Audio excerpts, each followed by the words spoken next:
Run your fingers along the side of your head, just above your ear. You've touched it 1,000 times without thinking, but 10,000 years ago, that exact spot was the most trusted place on the human body for a knife. You call it your temple. Ancient surgeons called it survivable. Here's the strange part.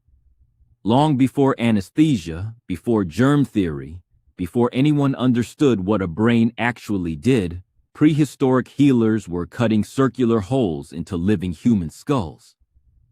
And people walked away from it. Thousands of skulls recovered across Peru, France, and beyond show smooth, rounded bone edges around the openings. Rounded edges only form one way.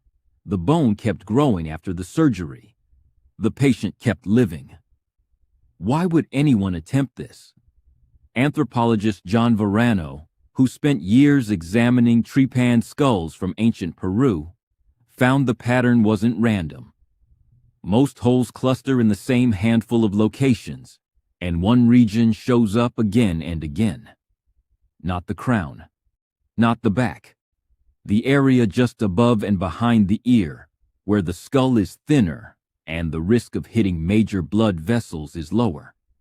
Ancient surgeons, working entirely without diagrams or textbooks, had somehow mapped the safest entry point on the human head, purely through trial, failure, and memory passed hand to hand.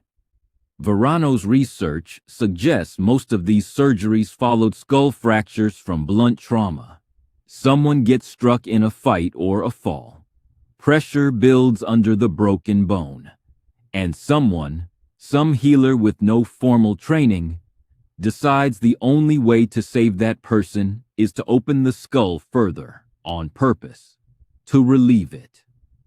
Paul Broca, one of the first scientists to study trepanned remains in the 19th century, was stunned to find survival rates that rivaled surgical outcomes centuries later. This wasn't ritual guesswork. It was working medicine. Think about what that required. No sterilization, no painkillers beyond whatever plants were on hand, just a sharp stone, a steady hand, and a location on the skull that generations of healers had quietly agreed was the one worth trusting. Now touch that spot again. You've never needed anyone to cut it open. But your body still remembers in its architecture that this is the thin place, the place where ancient